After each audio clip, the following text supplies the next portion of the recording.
Hey Sugar Snaps, welcome to another episode in our Vlogmas series here at Textile Indie. If you're new here, my name is Brittany, and today I'm going to be joined by Sherry. She's going to be walking us through embroidering stationery note cards or Christmas cards. Okay, this is how I got started. I went to the craft store and I found some blank cards and envelopes. They come in different shapes and sizes. I liked these. These seemed like a fun, I guess you can do them horizontally. Fun. Yeah. And then they stand up. So that's another bonus as a holiday card, we'll see. Then I went to my favorite graphic design site, Canva, where I found these free pieces of clip art. You can find free clip art all over the internet. Canva is just one good place to get it. We are going to create a PDF of all of these designs, so if you would like that, you can check the description below and give us your email, and we will send you a sheet with all of these different designs on it. I picked these really simple stylized trees or Christmas trees and then a few snowflakes because I wanted to keep the designs extra simple. These are Christmas cards or holiday cards, so probably by definition they're going to get thrown away. Maybe not the day they get them, but eventually Christmas cards usually get thrown away, which means I don't want to spend a ton of time. You could definitely do something more elaborate, especially if you were going to do this to create maybe some wall art or something that you wanted to keep as a keepsake. You could put more time into it. I also personally love these stylized designs. I think they're really cute. I saw them done up similar designs on Pinterest, and if you keep it all monochrome with just traditional greens and then a trunk, they look really elegant, especially when they're kind of displayed together. But you can also do them in really fun colors, which I'm about to try. So I did this one in just the monochrome traditional green, and it's a very elegant card. I think it looks really elegant. Yeah. But I'm going to try this design, and I'm going to do it in pink and red and purple and just go crazy with it, and I've seen that. So depending on your decorating style and your motif, you can do this in lots of different ways. Brittany finished one of the snowflakes. Yeah, I chose to do two different colors, and because I was just using clip art, kind of had to come up with how I was going to place my stitches. So I decided to do this silver metallic thread as the longest branches, and then do the star in the center with blue. Again, you could do this all in one color. You could play with even more colors if you wanted to. The one thing we wanted to note was the outside looks nice and beautiful. The inside, you have the option of leaving it raw. The tree actually turned out rather cute on the inside. You have just kind of a different style tree. Mine, because of the snowflake and the way that I stitch it, it looks a little messy. So you could leave it raw like that, or just come in and glue a piece of cardstock over those raw edges to hide them. I would suggest glue stick so that you don't get a big bubbly mess. I think that would be the best option. And now that I see this, I think a group of 4 of these framed would be really pretty. That would be pretty for your decor. I'm going to experiment with this one that I'm making with the bright colors and see if I can pre-plan the embroidery on the back so that it's reversible and it looks the same on the front and the back. I'm not sure, but I think I can do that, especially with the straightforward ones, the straight lines. Yeah. Another thing we discovered, we went ahead up to the window and we traced the dots.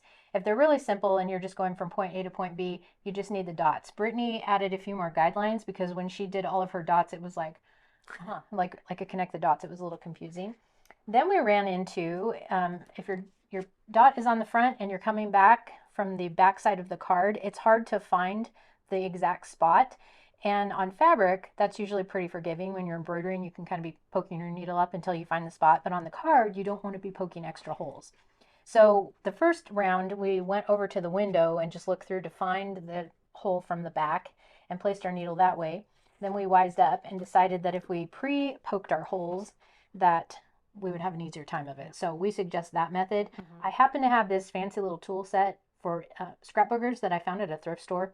And it has this little poker, which is really handy because it's heavy and ergonomic. But if you don't have something fancy like that, you can just take your needle or maybe a slightly bigger darning needle and go ahead and punch your holes. Or even a pin that has the plastic head on the end. That way you can, use the plastic head to push against your finger rather than the sharp end of the head of the needle, which is kind of sharp. Yes. The thing you have to be careful of is that you can easily bend the card and get a little crease. So Brittany, being a needle felter, also has this wonderful piece of foam. I assume that's what this is for. And so she gave this to me, and I was able to punch right through, and my cardstock is still in pristine shape. And that's going to be a lot easier to get my embroidery thread through. Also, one other, if you're a bit of a perfectionist, the other benefit of doing this is that it makes the little raw edge of your hole all on the inside, whereas the other ones, when we're coming up, they kind of alternate. And if you look closely, it doesn't bother me, but it might bother some of you. This little trick seems to be working great. And I think when it's all done, the back of it is going to be neat and tidy enough that you wouldn't need to cover it. So I'm coming up and around to do my piece, but then crossing back up to my original knot, using the knot to knot it again, going through the knot to double knot it, and then clipping it. And it's going to create a mirror image on the back. You will have these little bobble knots that almost look like French knots, but I think overall this is going to look perfectly fine, and then you're not going to need to do the cover on the back, and it doesn't really take any extra time to do it that way. It just takes a little bit of extra floss. And since you don't have to glue the thing on, it's probably actually more time efficient. I'm working on this colorful one, which is really fun. And I did practice the technique where I take the knot back through the original knot, and it is making a nice clean version on the back. And I think this is perfectly acceptable. So I am not going to end up covering this with a piece of paper. I really like how it's turning out. I love how you did the little star. What's it like to work with the metallic floss? Working with the metallic in its full strand is a nightmare to get it into the needle. But I did 2 strands of the metallic in the star here, especially because it's so much smaller, and that worked pretty well. Great. Yeah, the full strand, there's just so many ends to the piece and it doesn't really mold together or stick, and then each individual is wrapped with the metallic thread like a corkscrew, and so those start to come off. So if you're going to work with metallic, use a bigger eyed needle or needle threader. Yeah, or a needle threader, exactly. Yeah. To pull that through, but it does make it look really cool and sparkly. So yeah, I think I want to do a series of snowflakes. Yeah, I have the mirrors in the entryway that would be fun to hang them from, and I have a ton of metallic embroidery floss, which I don't think I'm ever going to use for anything else. Yeah. So that is a good way to use it up. And it really is sparkly. It catches the light nicely. So these were pretty fun to make, and they are fairly quick and simple, especially if you go with some of these simpler ones. We will put the PDF printable for all of these different designs in the description below, so you'll click the link, give us your email, and then we'll email you the PDF. Thanks for joining us in today's video. Until next time, happy making. Bye. Bye.